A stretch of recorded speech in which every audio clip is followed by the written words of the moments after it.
नमस्कार दोस्तों, आप सभी को फिर से स्वागत है हमारा इस मोटिवेशनल यूट्यूब चैनल में। मैं आज फिर आपके लिए एक ज्ञान से भरी कहानी लेकर आया हूँ। ये कहानी है गौतम बुद्ध और एक दुखी भिखारी के बीच की, जिसे जीवन का बहुत अच्छा ज्ञान मिलता है।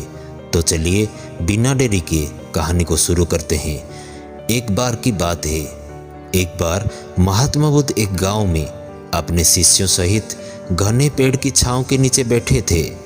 आसपास के गांव के बहुत से लोग अपनी अपनी मानसिक परेशानियां लेकर महात्मा बुद्ध के पास आ रहे थे। महात्मा बुद्ध उन सब की मानसिक परेशानियों का समाधान देते थे। सब लोग खुशी खुशी अपनी समस्याओं का समाधान पाकर वहां से लौट रहे थे। वहीं से कुछ दूर बैठा एक दुखी भिखारी खुद की किस्मत को कोसता हुआ बुद्ध के पास जाने वाले लोगों को देखकर ये सोचने लगा कि अभी कुछ देर पहले तो ये लोग दुखी मन से मुंह लटकाए उन महात्मा के पास गए थे, और अब इतना खुश होकर कैसे वापस लौट रहे हैं। आखिर माजरा क्या है?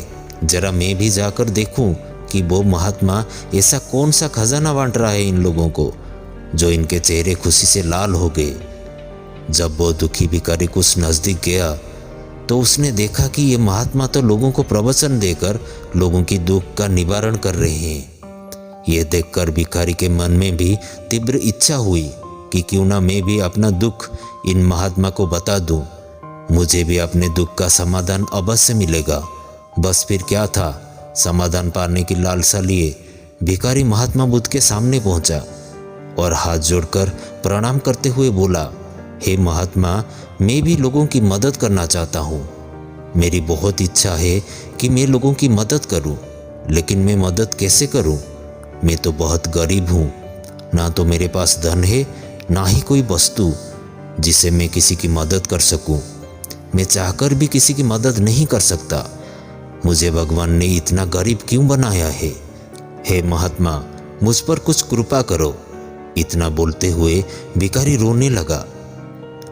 फिर महात्मा बुद्ध बोले, तुम बहुत अज्ञानी हो, क्योंकि तुम अब तक इस भ्रम में जी रहे हो कि तुम्हारे पास कुछ नहीं है, जबकि दूसरों को कुछ देने के लिए तुम्हारे पास बहुत कुछ है। तुम बिना धन और वस्तु के भी दूसरों की मदद कर सकते हो। तुम्हारे पास जुबान है, जिसे तुम मीठे शब्द बोलकर किसी के दुखी चेहरे पर मुस्कान ला सकते हो। इन्हीं शब्दों की ताकत से तुम किसी के भी टूटते हौसलों को फिर से मजबूत कर सकते हो। इन्हीं शब्दों की ताकत से तुम किसी के भी मन में सकारात्मक विचारधारा के बीज बोकर उसको गलत रास्ते पर जाने से रोक सकते हो। तुम्हारे पास दो हाथ है, जिसे तुम किसी भी कमजोर और लाचार की मदद कर सकते हो। तुम्हारे पास दो आंखें हैं, जिसे तुम किसी अंधे को रास्ता दिखा सकते हो। तुम किसी के लिए दुआ कर सकते हो सकता है तुम्हारी दुआ से किसी के बिगड़े काम फिर से बन जाए। तुम किसी के अच्छे सेहत की कामना कर सकते हो, लेकिन अज्ञानतावश तुम अब तक इस बात को समझ नहीं पाए और इस भ्रम में अब तक जीते रहे कि तुम्हारे पास मदद करने के लिए कुछ भी नहीं है। किसी की मदद करने के लिए धन और वस्तु का होना जरूरी नहीं है। बिना धन और वस्तु के भी हम कई प्रकार से लोगों की मदद कर सकते हैं। महात्मा बुद्ध के ज्ञान भरे इन सुंदर वचनों को सुन भिखारी के चेहरे पर मुस्कान आ गई और वो खुशी से झूमता हुआ वहां से चला गया। तो दोस्तों, महात्मा बुद्ध के इन बातों से कितना सुंदर ज्ञान जानने को मिला। आज के समय में ऐसे ही बहुत से लोग हैं जो यही सोच सोच कर दुखी होते रहते हैं कि मेरे पास ये नहीं है, मेरे पास वो नहीं है। बल्कि जो है उसी से संतोष करना सीखो और बिना किसी मतलब के लोगों की मदद करो। इन्हीं से आपको परम सुख की प्राप्ति होगी। तो दोस्तों, ये कहानी आपको कैसे लगी?